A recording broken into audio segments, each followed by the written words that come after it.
दिवाली के इस मौके पर आज जो हम यहां पर चरागा किए हुए हैं, ये चराग हमारे दिलों में भी जलने चाहिए। ये रोशनी अंधेरों को मारने के लिए है। अंधेरे चाहे वो हमारी जहन की अंदर हो, हमारे जहन में हो, हमारे दिमाग में हो, हमारे कहीं पर भी अंधेरे आसपास हो, उनको इन चरागों से हमें दूर करना चाहिए। ये चरागा क्यों किया जाता है? दिवाली क्यों मनाई जाती है? दिवाली का एक धार्मिक स्वरूप है जो मजहब से जुड़ा है, लेकिन एक सामाजिक स्वरूप है जो हम सब से जुड़ा है। और इन दोनों को मिला के ही हिंदुस्तान की दिवाली बनती है। आज जब दिवाली में हमारे अड़ोस पड़ोस हर जगह चरागा हो रहा है, तो हम भी इन चरागों से रोशनी हासिल करना चाहते हैं। इसी पर बात करने के लिए कि किस तरीके से हम पूरे मुल्क के लोग, हिंदुस्तान के लोग मिलजुल के, आपस में मिलजुल के अपने त्यौहार मना सकते हैं, अपनी दिवालियां मना सकते हैं, अपनी ईदें मना सकते हैं, अपने दुख सुख सब मना सकते हैं। उसी पर गौर करने के लिए हमारे दरमियान चार अहम शख्सियात मौजूद हैं। आप जानते हैं कि हम बहस नहीं करते, हम गुफ्तगू करते हैं। तो आइए मैं आपसे तारुफ करा दूं हमारे दरमियान जो चार अहम शख्सियात मौजूद हैं उनसे। हमारे दरमियान मौजूद है इस्लामी स्कॉलर हैं ख्वाजा इफ्तिखार साहब, हम उनका खैर मकदम करते हैं। इसके अलावा हमारे दरमियान मौजूद हैं मोहम्मद फैज साहब, ये गौ सेवक हैं। देखिए, गौ रक्षा के नाम पर आपने बहुत कुछ होते सुना होगा, लेकिन मोहम्मद फैज यहां पर एक मिसाल है जो जगह जगह जाकर गायों की सेवा करते हैं और गौ सेवक के नाम से अपनी एक पहचान दर्ज करा चुके हैं। हम बहुत दिनों से चाहते थे कि हमारे प्रोग्राम में आए और आज इत्तेफाक था कि ये यहां दिल्ली में मौजूद थे और ये हाजिर हो गए। हम इनका भी यहां पर खैर मकदम करते हैं। हमारे दरमियान एक बहुत ही ज्ञानी, बहुत ही मैं कहता हूं महाज्ञानी और विद्वान शख्सियत यहां पे मौजूद है, आलिम दानिश्वर हैं कनकमल दुग्गर साहब। मैं उनका भी खैर मकदम करता हूं। गादी विद्या मंदिर के ये सदर हैं और उसके अलावा ISC यूनिवर्सिटी के जो है दुग्गर साहब जो है वो चांसलर भी हैं। रतनगढ़ में ये सरदार शहर में ये ISC यूनिवर्सिटी है, उसके चांसलर है, बहुत विद्वान है। ये भी हमारी तमन्ना के मुताबिक आज यहां आ चुके हैं। मैं काफी बरस से इनकी कोशिश कर रहा था और ये घबराते थे कि मैं उर्दू इतनी अच्छी नहीं जानता तहसीन भाई, मैं नहीं आ सकता, लेकिन ये हमारी खुशकिस्मती है कि ये आज इस दिवाली के खास प्रोग्राम में हमारे दरमियान मौजूद हैं। डॉक्टर BC शास्त्री साहब हमारे प्रोग्राम में आते रहते हैं और बहुत खूबसूरत अंदाज से अपनी बात रखते हैं, गुफ्तगू करते हैं। हम उनका भी यहां पर खैर मकदम करते हैं। और आज देखिए दिवाली है तो जरा जहन के जो जितनी गर्द है, क्योंकि दिवाली में हमारे देशवासी जो है वो अपने घरों की सारी गंदगी साफ करके बाहर फेंक देते हैं और उसके बाद जो है अपने घरों में चरागा करते हैं। तो मैं भी चाहता हूं कि आज आपके जहन में जो भी इधर से जाले वाले बुने हुए हों वो सब फेंक दीजिए और इत्मीनान के साथ ये गुफ्तगू सुनिए ताकि जो है हम एक दूसरे को समझ सकें। ख्वाजा इफ्तिखार साहब, मैं आपसे शुरुआत कर रहा हूं। अगर मैं आपसे कहूं दिवाली मुबारक हो तो आप उसका क्या मकसद समझेंगे? मैं तो तहसीन भाई यहां से शुरू करूंगा अपनी बात आज। देखिए, जो दिए आपने यहां सजाए हैं, इन दियों में एक छोटा सा आपने धागा रखा है, उस पर तेल लगा हुआ है और उसका जो अगला हिस्सा है उसमें एक रोशनी का शोला उठा हुआ है।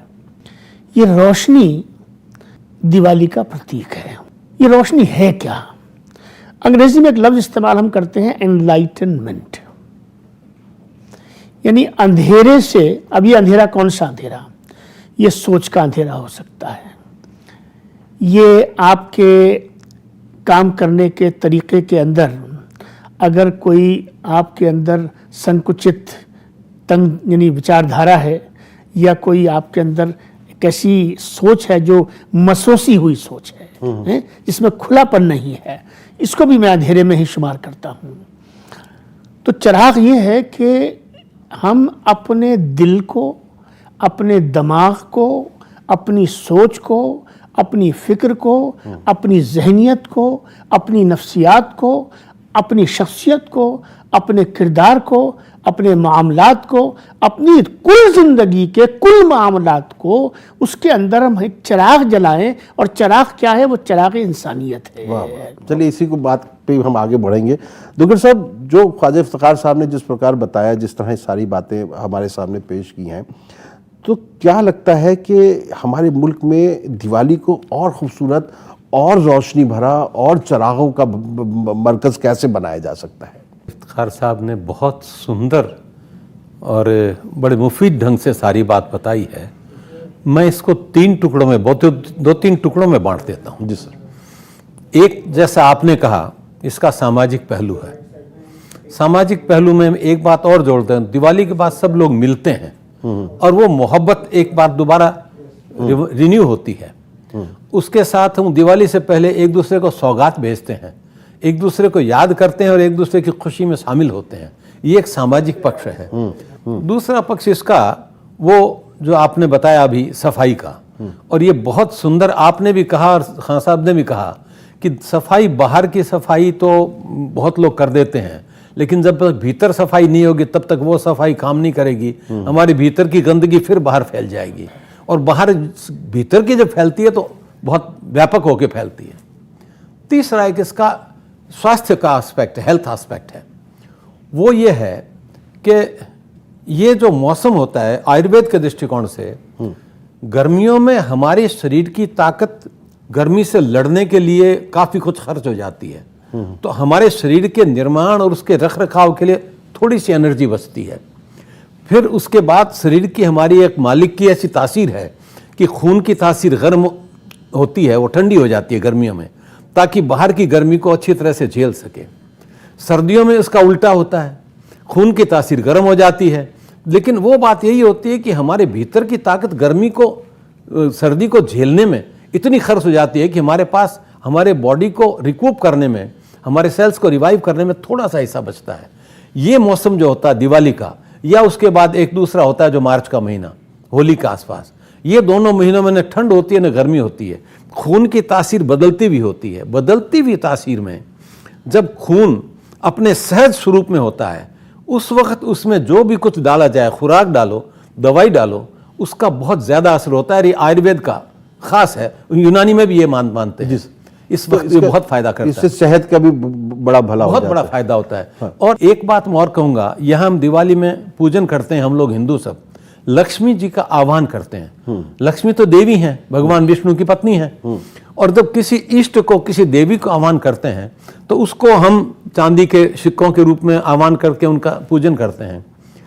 अब आप बताइए, क्या हम किसी अपने इष्ट को कुछ मिसयूज करना चाहेंगे?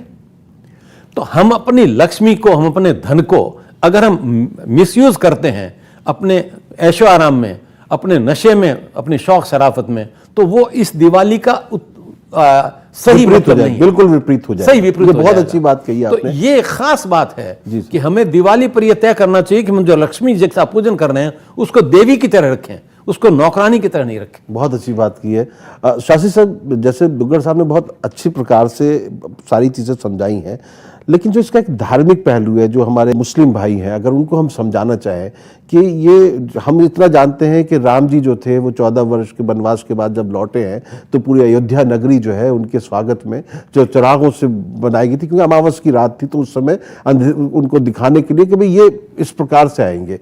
उसके अलावा दिवाली का क्या एक वो अर्थ बनता है? ओम असतो मा सद्गमय तमसो मा ज्योतिर्गमय मृत्योर्मा अमृतंगमय। ओम शांति शांति शांति है। प्रथम तो समस्त देशवासियों को, हमारे सभी भाइयों को, हिंदू मुस्लिम सिख ईसाई जो विश्व राष्ट्र में है, सभी को दिवाली की बहुत बहुत ढेर सारी शुभकामनाएं। ये जो दिवाली का महापर्व है, तो वास्तव में ये तो दियों का पर्व है, रोशनी का पर्व है। रोशनी का तात्पर्य, हम ये जो दिए जलाते हैं ये भी एक रोशनी है, इसके माध्यम से हम ईश्वर को याद करते हैं। दूसरा, रोशनी हमारे अंदर जो अंधकार भरा हुआ है, अज्ञान रूपी, चाहे कोई भी अंधकार हो, चाहे ज्ञान का है या हमारे अंदर का धार्मिकता का, अधार्मिकता का, असत्यता का, ये जो भी अंधकार है, वो ये पर्व है कि इस अंधकार को हम दूर करें इस माध्यम से। और इस अंधकार को इतना दूर करें कि जिस तरह से दिए, एक छोटी सी दिए से इतनी रोशनी बढ़ती है और उसका प्रकाश फैलता है, उसी तरह से हमारे ज्ञान का भी प्रकाश फैले। समुद्र मंथन का जो वो क्रम चल रहा था, उसी में भगवती जगदम्बा महालक्ष्मी जी का प्रागट्य होता है दीपावली यानी अमावस्या के दिन ही। तो भगवती महालक्ष्मी का प्रागट्य हुआ अमृत कलश लेकर। भगवती महालक्ष्मी जी भगवान नारायण का वर्ण करती हैं, और लक्ष्मी तो आज सबको, हर किसी को चाहिए, क्योंकि बिना लक्ष्मी का जीवन आज अधूरा है। आज नहीं, पहले भी चाहिए था, पहले भी लक्ष्मी चाहिए के लिए था। झगड़े भी बहुत हुए। लेकिन आज विशेष आवश्यकता है, हर किसी को आवश्यकता है।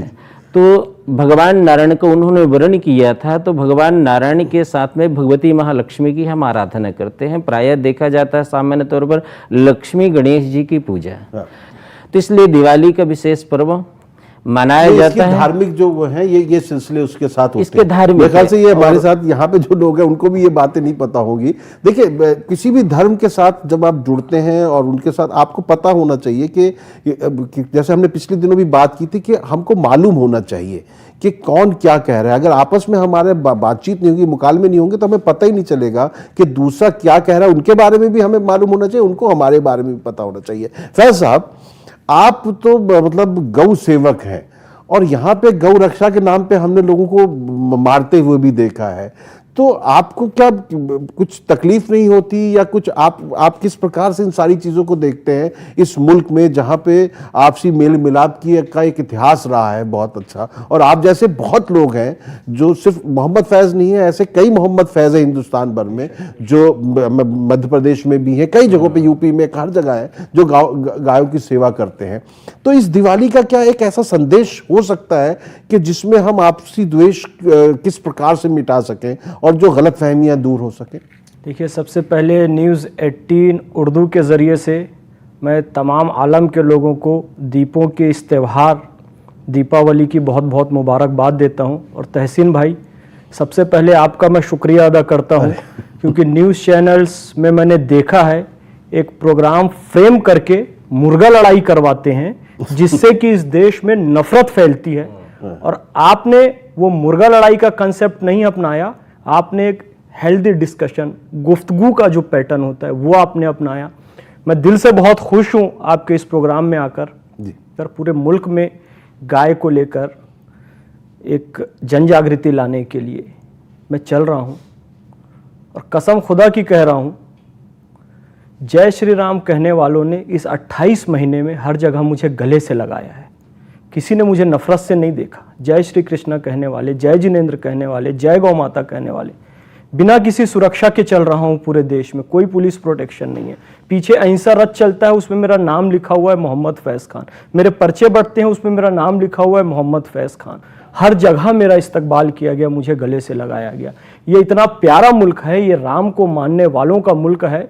अल्लामा इकबाल साहब ने भी एक बात कही है, वो बहुत लोग इस बात को बार बार दोहरा चुके हैं। मैं भी इस मंच के माध्यम से इस बात को दोहराना चाहूँगा कि इस देश में हुए हैं हजारों मलक सरिश्त,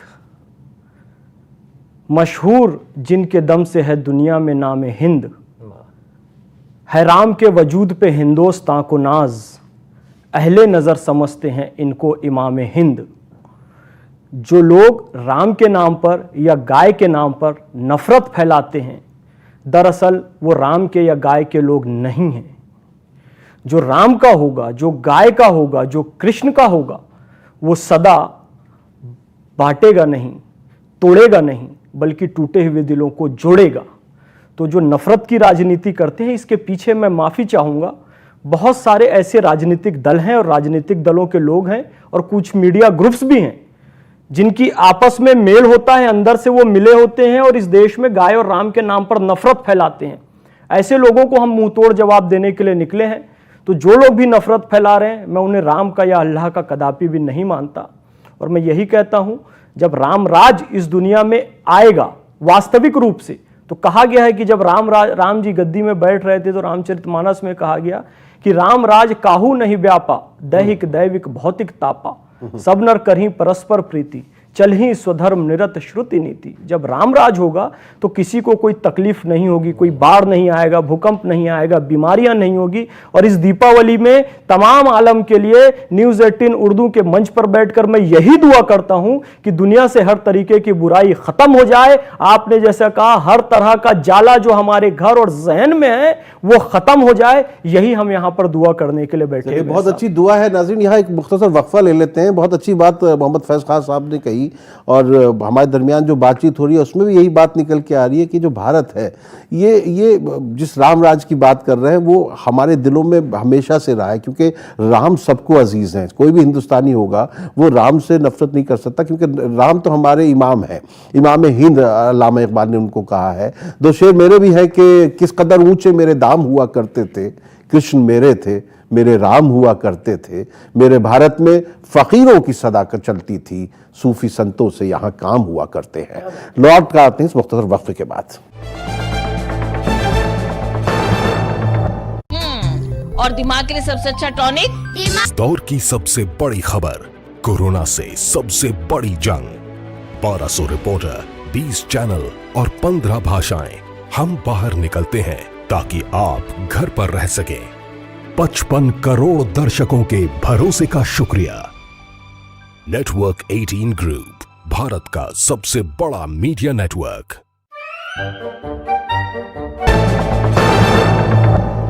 जहां रहेगा वहीं रोशनी लुटाएगा, किसी चराग का अपना मकान नहीं होता। आज हम जश्न चरागा के हवाले से, दिवाली के हवाले से बात कर रहे हैं, आपस में किस तरह रोशनियों को फरोग दिया जा सके, अंधेरों को किस तरह मिटाया जा सके। दुगर साहब जो फैज़ खान साहब बात कर रहे थे, जिस तरह वो कह रहे थे कि वो अल्लाह का नहीं, राम का नहीं, जो नफ़रत फैलाता है, तो लेकिन उसके बावजूद हम देखते हैं कि नफ़रतें फैलती ज़रूर हैं। तो उनको नफ़रतों को रोका क्यों नहीं जा सकता? क्योंकि देखिए इतने मजहबी इदारे हैं, हम देखते हैं कि मंदिर हैं, मस्जिद हैं, गुरुद्वारे हैं, गिरजा है, इनकी कमियां नहीं हैं, लेकिन उसके बावजूद नफ़रत भी बढ़ रही है, प्रेम नहीं बढ़ रहा, जबकि धर्म जो है वो प्रेम सिखाता है, प्यार सिखाता है।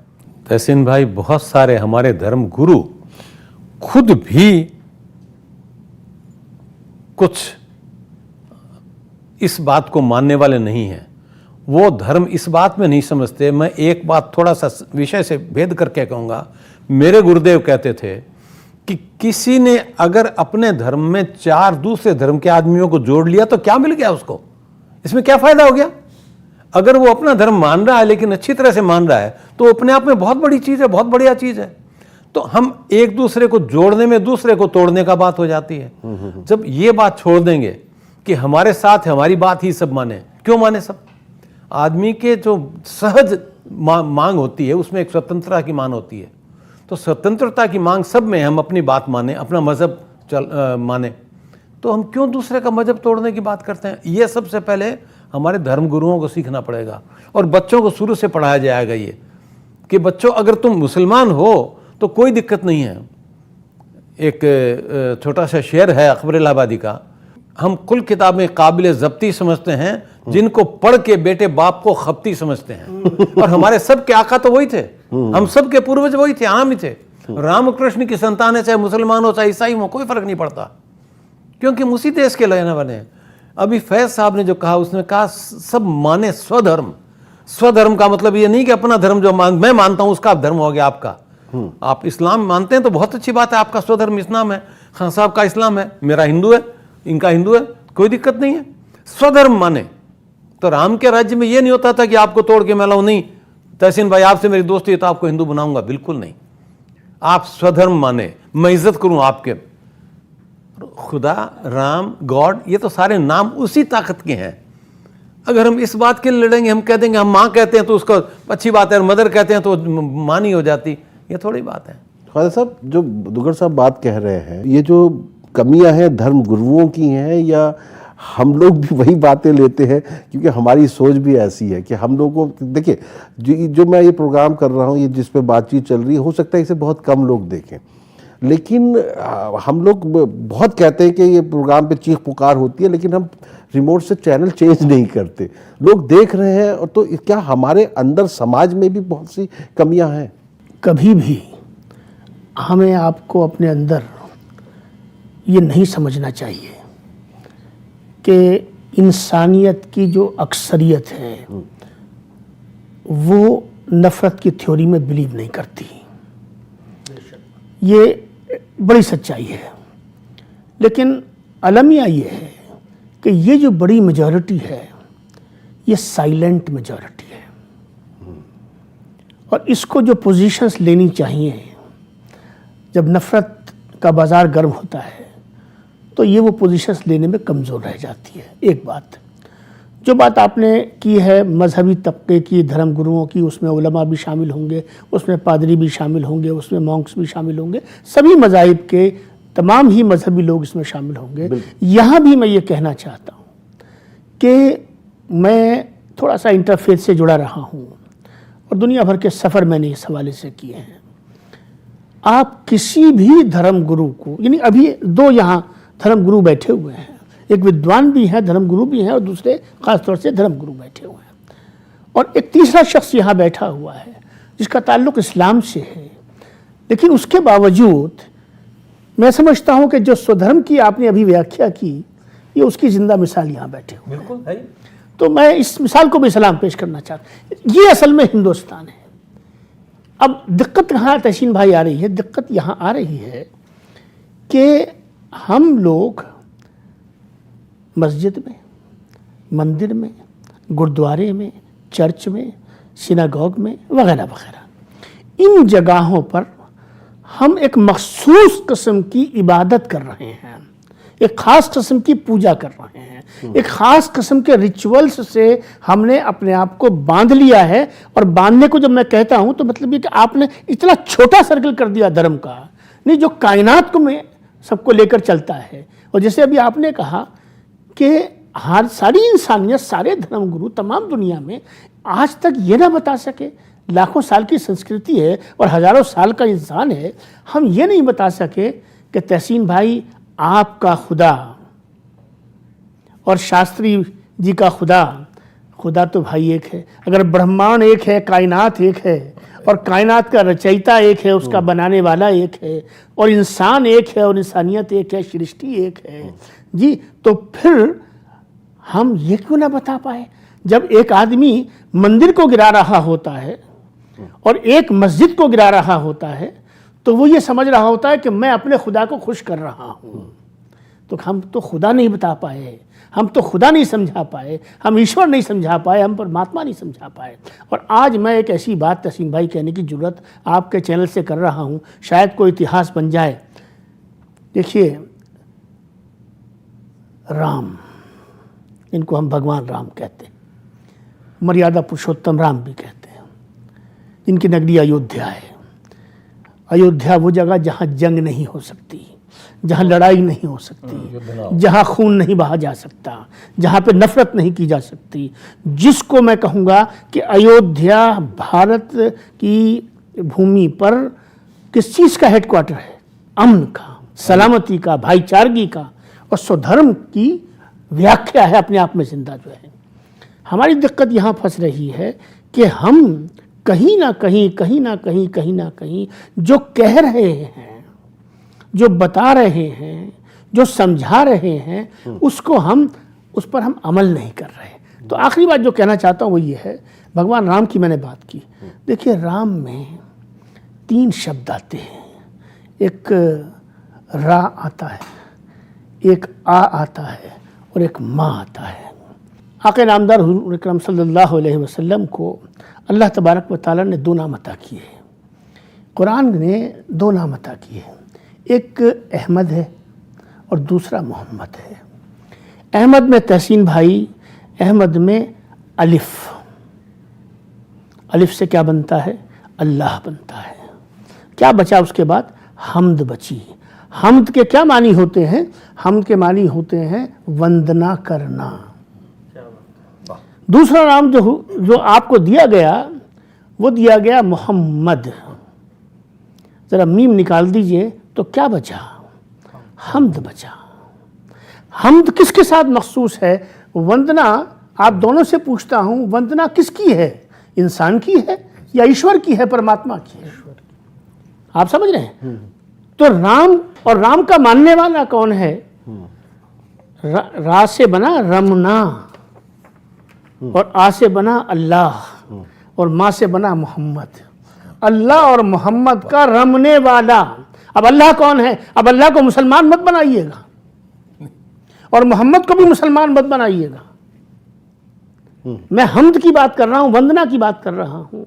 तो इस दुनिया, इस सृष्टि पर बसने वाला हर आदमी जो वो राम भी है और वो मोहम्मद भी है। राम इसलिए है कि रमना, अल्लाह को वंदना करने वाला हर इंसान, जपने वाला। बिल्कुल बात सही कह रहे हैं। और अहमद और मोहम्मद कौन है? हाँ। जो अल्लाह तबारक व तआला की हमदो सना करता है। इसलिए कि इबादत का निचोड़ जो है, बस खत्म कर रहा हूँ, इबादत का निचोड़ जो है जिससे तस्किया नफ्स और तस्किया कल्ब होता है, वो है जिक्र करना। कुरान भरा हुआ है औलिया अल्लाह जो है और पूरी रूहानियत जो है जिक्र पे जाती है, और यहाँ भी जपने का और जिक्र का ही सारा का सारा जिक्र है। बहुत अच्छी बात कह रहे हैं। देखिए राम का अगर उल्टा करेंगे तो मार हो जाती है।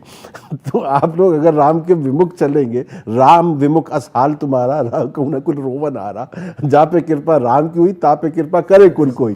तो जब ऐसी बात है तो देखिए नाज़रीन, ये बहुत अच्छी बातचीत चल रही है और इसमें आपको शरीक रहना चाहिए। हम लौट कर आते हैं इस ब्रेक के बाद और इस गुफ्तगू को जारी रखेंगे। सियाह रात नहीं लेती नाम ढलने का, यही तो वक्त है सूरज तेरे निकलने का। हमें जो है आपसी मोहब्बत, एकता और विश्वास का जो है सूरज उगा के लाना है इस ब्रेक के बाद। कहीं जाइएगा नहीं। बड़ी अच्छी बात चल रही है और दिवाली का मौका है, बहुत ही मुबारक मौका है। लोगों के घरों में चरागा हो रहा है, दिलों में चरागा होना है, बस यही हमारी कोशिश है। फैज़ल, बड़ी अच्छी बात चल रही थी और जिस तरह उन्होंने राम जी को वो किया, देखिए हम एक मुद्दत से, मैं कहूँ कई दहाइयाँ गुजर गई हैं और ऐसा कर दिया गया है कि जो राम राम था वो जय श्री राम तक मामला पहुँच चुका है। तो इसको कैसे दूर किया जाए, ये दूरियाँ कैसे पाटी जाए, क्योंकि हम सबको मेल जोल और मिलाप के साथ ही रहना है। ये मोहब्बतें जो है वो आखिर में इन्हीं की जीत होनी है। तो और लेकिन कहते हैं कि ये आग का दरिया और डूब के जाना है, इसका मामला ऐसा लग रहा है। और ये हम कब तक इस आग के दरिया में डूबे रहेंगे?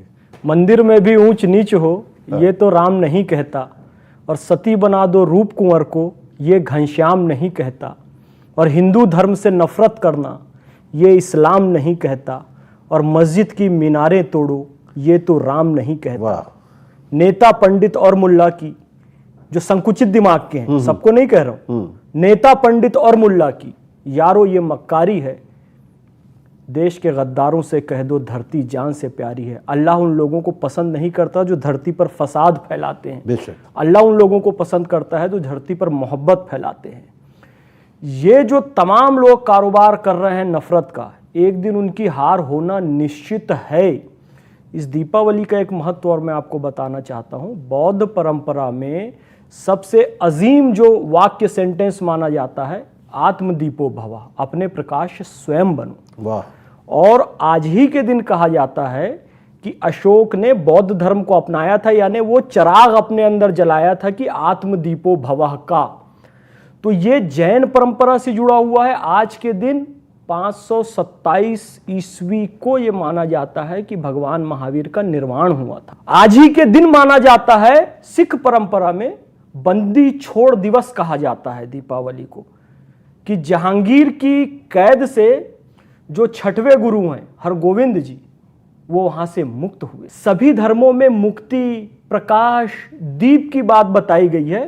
तो नफरत करने वाले चंद लोग हैं, और सत्य में वो जयते जो मुंडक उपनिषद में लिखा हुआ है, वो एक न एक दिन सत्य आपको दिखाई देगा। ये नफरतें खत्म होंगी इंशाअल्लाह। आपके प्रयासों से, हमारे प्रयासों से, इस गुफ्तगू से, दीपावली के इस पाक और पवित्र त्यौहार से ये नफरतें खत्म होंगी। शास्त्री जी, एक दिवाली के, देखिए अब जब हम दिवाली मनाते हैं तो उसमें हमने दिवाली को बचपन में देखा कि दिए जलते थे और बहुत अच्छी तरह जलते थे और यही मिट्टी के दिए होते थे। अब तो ये इस तरह की भी रोशनियाँ हो गई हैं और जिसके बाद जितना पैसा है वो उस तरह का चिराग जलाता है, उस तरह की बिजली की लाइट जलाता है। तो दिवाली थोड़ा बदलती चली गई और उसमें एक चीज़ आ गई, पटाखे व खटाखे फोड़ना, शोर शराबा बहुत आ गया, जुआ खेलना भी आ गया। तो ये सारी चीज़ें जो है, क्या हम दिवाली को पॉल्यूशन फ्री बनाना होता है या पटाखे जलाना ज़रूरी होता है? ये सब चीज़ें तो हमारे समाज को एक गर्त की ओर ले जाने वाली हैं, है ना, ये जो चीज़ें हो रही हैं।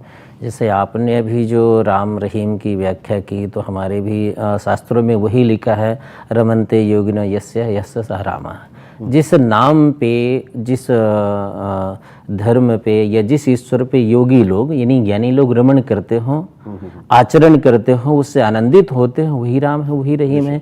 और वास्तविकता में जो न्यूज़ देखते हैं, चैनलों के माध्यम से सुनते हैं, उन्हें तो वास्तविकता में उसको कम देख के आज के इस न्यूज़ चैनल को और आज के इस प्रोग्राम को देखना चाहिए। क्यों देखना चाहिए? उसका रीज़न ये है कि जिस तरह से आप राम की व्याख्या कर रहे हैं, जिस तरह से रहीम की व्याख्या कर रहे हैं, अल्लाह की व्याख्या कर रहे हैं, हम भगवान श्री कृष्ण की, राम की, ये चीज़ें हो रही हैं, तो वास्तव में सच्चे हिंदुस्तान का मिसाल तो यही एक मंच है, यही एक सभा है। और ये जो दीपावली का पर्व है, पटाखे तोड़ना, उसका तो ये कि मान कह सकते हैं अपन की एक छोटे बच्चों का इजहार है, क्योंकि उन्हें उस हिसाब से अभी ज्ञान दिया नहीं है।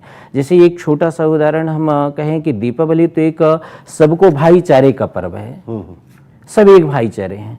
अब हमारे पड़ोस में किसी अन्य धर्म का व्यक्ति है, हमारे पड़ोस में हमारे ही धर्म के व्यक्ति है, 2-4 धर्म के, सब धर्म के व्यक्ति हैं, तो हम क्या करते हैं, अपने बच्चों को क्या कहते हैं कि भाई आप उनके यहाँ मिठाई देने नहीं जाना, कि उनके यहाँ पूजा का प्रसाद देने नहीं जाना। यदि हमने ऐसा कह दिया तो उसी दिन से बच्चे के संस्कार बदल गए और वो हिंदुस्तान नहीं रहने देगा, वो कहीं न कहीं से उसे फिर पाश्चात्य सभ्यता की ओर, ये कहीं न कहीं से उसे धकेल देगा गर्त में। तो हम बच्चे को क्या कहते हैं, भैया मिठाई दे के आओ, सबको दे के आओ। और जो मिठाई जब सबके घर पे पहुंचती है, वो किसी भी धर्म का हो, तो उस मिठाई का, उस प्रसाद का बड़े भाव से, सुंदर भाव से स्वागत करता है। जैसे हमारे एक बहुत बढ़िया हमारे गुरु जी ने कहा है, आचार्य जी ने कहा है कि एक माँ थी, उसका एक छोटा सा बेटा था, तो उसने व्रत रखा था। तो व्रत के पहले हमारे शास्त्रों में है कि ब्राह्मण भोजन कराना चाहिए, किसी को भोजन देना चाहिए। अपना भोजन करने के पहले किसी आप अतिथि को भोजन कराओ। तो प्रधानता है कि मंदिर के पुजारी जी को भोजन कराओ, ब्राह्मण को भोजन कराओ। तो माँ ने अपने छोटे से बच्चे के, जो 5 से 6 वर्ष अवस्था का बच्चा था, उसको बुलाते हुए कहते, बेटा इस भोजन की थाली को लेके जाओ और मंदिर में पुजारी जी को दे आओ। बच्चे के पहुंचते पहुंचते मंदिर का जो पट था बंद हो चुका था, वहाँ से पुजारी भी जा चुके थे। बच्चे ने काफ़ी समय तक वहाँ इंतज़ार किया। इंतज़ार करने के बाद भी जब उसे पुजारी जी नहीं आते हुए दिखाई दिए, नहीं मिले, तो उसके नज़र में सामने वाली मस्जिद दिख गई। तो बच्चे के दिमाग में आया कि पुजारी जी भी तो यहाँ भगवान की पूजा करते हैं, जिसको माँ ने कहा है कि उन्हें आप ये भोजन दे के आना। तो मंदिर जो मस्जिद में होंगे वो भी तो पुजारी जी ही हैं, तो यदि ये नहीं तो मैं उन्हें भोजन दे के आ जाऊं। और वो बच्चा मस्जिद में पहुंचा तो वहाँ के जो पुजारी थे मस्जिद के, आप लोग जो भी उन्हें इमाम साहब, तो इमाम साहब से को उसने आवाज़ लगाया, वो बाहर निकले तो उसने कहा कि आपके लिए भोजन है। तो वो जानते थे कि ये हिंदू है, वह हिंदुओं का बच्चा है, तो कहा बेटा ये नहीं, मंदिर के लिए भोजन आया होगा। उसने कहा नहीं, मंदिर में पुजारी जी नहीं, इसलिए मैं आपके लिए भोजन लेकर, आप भी तो यहाँ के पुजारी हैं। वाह वाह वाह। और आप यहाँ के पुजारी हैं, तो जब वहाँ का मंदिर का पुजारी इस भोजन को ग्रहण कर सकता है, तो क्या आप इस भोजन को नहीं ग्रहण कर सकते? आप भोजन खाइए, मेरे सामने इस भोजन को ग्रहण करिए, तो मुझे अच्छा लगेगा, मेरी माँ प्रसन्न होगी। तो इमाम साहब उस बच्चे को और वो भोजन की थाली लेके उसके माँ के दरवाजे में पहुँचे। माँ के दरवाजे में जब पहुँचे तो माँ देखते ही मतलब माँ के नेत्रों से अश्रु बहने लगे कि आज तक जो ज्ञान मैं अपने आप को नहीं दे पाई, अपने समाज को नहीं दे पाई, ये नन्हा सा बच्चा आज हमें वो ज्ञान करा दिया कि हमारा पुजारी, मस्जिद का पुजारी, मंदिर का पुजारी, गिरजाघर का पुजारी और तमाम सारे हिंदुस्तान का, पूरे सृष्टि का जीव एक है, वहाँ कोई भिन्नता नहीं है। उस दिन उस बच्चे से उस माँ को ज्ञान मिला और वो माँ के बीच में फिर कोई अंतर नहीं रहेगा उस दिन से, और उसी दिन से हमारा हिंदुस्तान नाज़रीन, मैं आपको देखिए यहाँ पे एक वक्फा ले रहा हूँ, लेकिन इस सोच के साथ छोड़ के जा रहा हूँ कि एक बच्चे ने जो ज्ञान दिया हम सबको, वो जो ज्ञान है, वो जो इल्म है, उसकी आज के वक्त में बहुत सख्त ज़रूरत है। आपको ये याद रखना है कि त्याग दी सब ख्वाहिशें निष्काम बनने के लिए राम ने खोया बहुत कुछ राम बनने के लिए। क्या आप अपनी नफ़रतें खो सकते हैं? लौट कर आते हैं मुख्तसर वक्फे के बाद। ये जो यहाँ गुफ्तगू हो रही है, ये वही चिराग हम जलाना चाहते हैं ताकि अंधेरे दूर हों। मौका दिवाली का है और आज जो बातचीत हो रही है, जो गुफ्तगू हो रही है, दिवाली के हवाले से हो रही है। ख्वाजा इफ्तिखार साहब, बड़ी अच्छी बात शास्त्री जी ने कही। हमें लगता है कि हमें फिर से बच्चा बनना होगा, हम बहुत कुछ ज़्यादा पढ़ लिख गए हैं ऐसा लगता है, क्योंकि लोग कहते हैं कि इल्म जब आता है तो इल्म से जो है आदमी को आगे बढ़ने की राह मिलती है, रोशनी मिलती है। लेकिन मुझे लग रहा है कि इल्म कहीं ज़्यादा आ गया है, क्योंकि ये इल्म तो हमें कहीं का छोड़ ही नहीं रहा है। तो क्या मतलब हमको वापस मकतब में जाना है, फिर पढ़ाई शुरू करनी है, या अब बच्चों से पढ़ना पड़ेगा, बच्चों से सीखना पड़ेगा? दो चीज़ें जो हमको जोड़े हैं उनकी और बात करना चाहूँगा। देखिए, भगवान राम जो हैं, मैं उनकी 3 चीज़ों का उनको प्रतीक मानता हूँ, अलंबरदार मानता हूँ। दया, करुणा और त्याग, रहमदिली, रवादारी और ईसार, इसको हम उर्दू में कहते हैं। और जब मैं हुजूर अकरम सल्लल्लाहु अलैहि वसल्लम की तरफ देखता हूँ तो मेरे आका को अल्लाह तबारक व तआला ने क्या फरमाया? रहमतल लिल आलमीन, तमाम कायनात के लिए। रहमतल लिल मुस्लिमीन कह देते, मुसलमानों के लिए रहमत कह देते, लेकिन ये तो नहीं कहा गया, तमाम आलम के लिए कहा गया, इंसानों के लिए नहीं कहा गया, बल्कि इस कुर्रे अर्ज पर पाए जाने वाला सबसे छोटा कीड़ा भी जो है, जिसको हम वैदिक परंपरा में प्राणी कहते हैं, है ना, तमाम प्राणी, तो वहाँ रहमतल लिल आलमीन के मानने वाले, यहाँ करुणा त्याग के मानने वाले। जी, ये कहाँ गड़बड़ हो गई?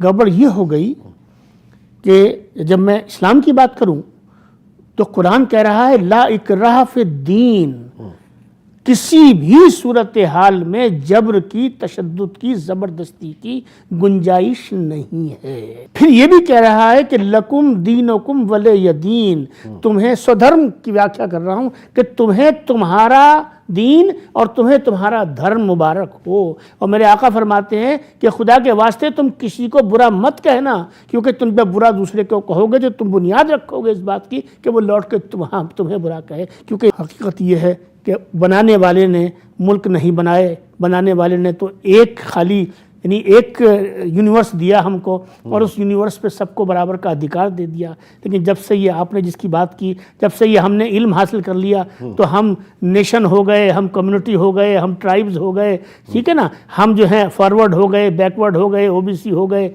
और हम पता नहीं क्या क्या हमने अपने आप को बना दिया। तो आज के दिन मेरी गुजारिश तो तमाम लोगों से यही होगी कि खुदा के वास्ते बचपन की तरफ तो वापस आओ ही, लेकिन इंसान बनने की तरफ वापस आओ, क्योंकि अगर जिस दिन इंसान बन जाओगे तो फिर सिवाय मोहब्बत के दूसरी कोई बात हो नहीं सकती। और मैं बस अपना एक छोटा सा शेर है, हालांकि पता नहीं वो सही है कि गलत है, मगर मैं इसको कहता हूँ कि मोहब्बत के लिए थोड़ी है ये ज़िंदगी, मोहब्बत के लिए थोड़ी है ये ज़िंदगी, नफरत के लिए वक्त लाऊं कहाँ से मैं। वाह, बहुत अच्छी बात कही है दुगर साहब। दिवाली का क्या पैगाम होगा जो ये बात कह रहे हैं, जो नफरत कर रहे हैं उनसे पूछो मोहब्बत में कोई नुकसान है क्या? तहसीन भाई, एक तो हमें इस आपने जो समस्या रखी है उसकी जड़ पर जाना होगा।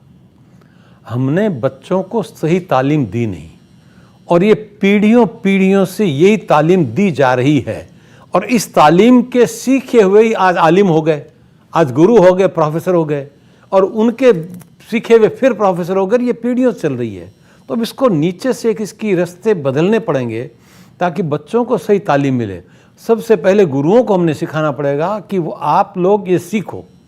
एक बात तो ये है। तो बड़े रिफ्रेशमेंट कोर्स होते हैं गुरुओं के लिए भी सारा तरह। नहीं, गुरुओं को रिफ्रेशमेंट कोर्स से नहीं होगा ये। अच्छा, ये होगा खाली उनको इत्मीनान से समझ लेने, और वो ये अपने धर्म को, अपने मज़हब को पूरी तरह गहराई से जाने। कोई मज़हब नहीं आपस में झगड़ा करना सिखाता, लेकिन अब जैसे मैं गीता का उदाहरण दूं, पहले तो धर्म की आप व्याख्या समझिए जो सनातन में दी है। धर्म का मतलब ध्री धातु से बना है धर्म, और धारयति ते धर्म है, तो धारण करता है वो धर्म होता है। तो क्या संप्रदाय, मजहब और ये फिरके धारण कर सकते हैं? धारण तो वो मूल धारणाएं करती हैं। आप ईमान रखो, इंसानियत रखो, सच बोलो, आप हिंसा मत करो। तो ये मूल धारणाएं वो धार सकती हैं, वो धारण कर सकती हैं, और उनको धारण करने लायक हैं। तो ये बात है। और यहाँ जब हम कहते हैं धर्म तो मज़हब पर पहले जाते हैं। तो ये एक जो मूल धारणा, इस पर जाना पड़ेगा। लेकिन हमने बच्चों की तालीम सबसे ज़्यादा पहले सही करनी पड़ेगी।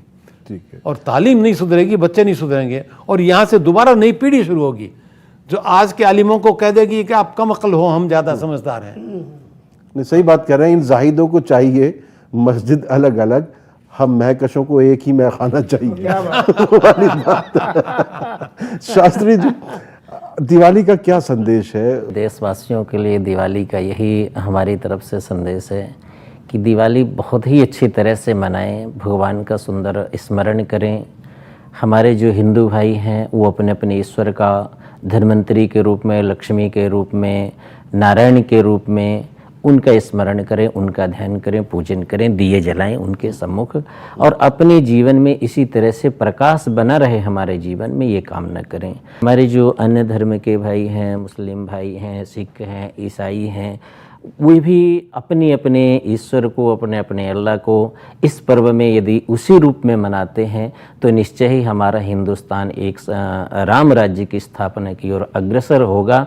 और देखा भी जा रहा है कि आप संपूर्ण शहर में एक बार भ्रमण करके हम देखें तो कोई भी घर हो वहाँ आपको दिवाली की दियाँ जलती हुई दिखाई देंगी।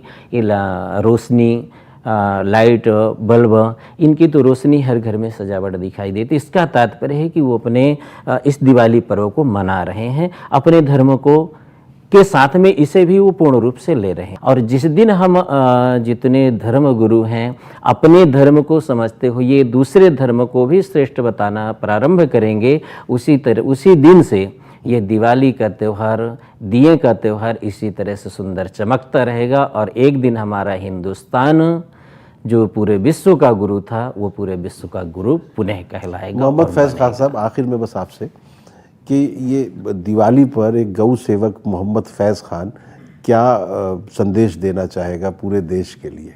पूरे देश के लिए मैं संदेश देना चाहूँगा कि ये रिश्तों को सुधारने का बहुत अच्छा त्यौहार है।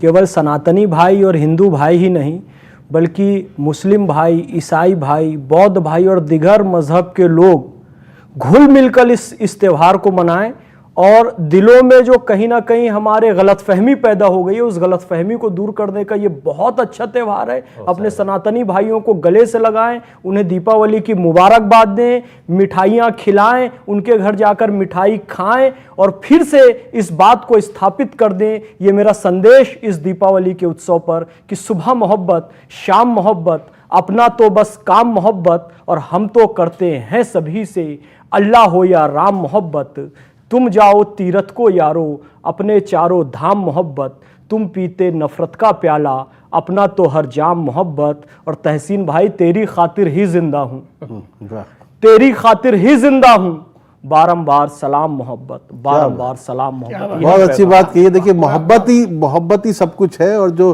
फैज़ भाई मिठाई की बात कर रहे थे, जिनको शुगर है वो थोड़ा ध्यान रखें। लेकिन देखिए, मैं इस कहकहे के साथ जो है इस प्रोग्राम को इख्तिताम करना चाहता था। दिवाली जो है चिरागों का त्यौहार है। अगर बाहर चिराग जल रहे हैं तो दिलों में भी चिरागा बहुत ज़रूरी है। नफ़रतों के जो अंधेरे हैं उनको मिटा दीजिए। जहाँ जहाँ भी अंधेरा है वहाँ रोशनी हो जाए, बस यही दुआ कीजिए। और जो सबके साथ मिलजुल के दिवाली मनाइए। जो जी रहे हैं सभी उसको ज़िंदगी कर दे, अंधेरी रात की किस्मत में चांदनी कर दे। मेरे चिराग में इतना तो हो असर मौला, जहाँ जहाँ भी अंधेरा है रोशनी कर दे। दिवाली बहुत बहुत मुबारक हो। बहुत बहुत शुक्रिया।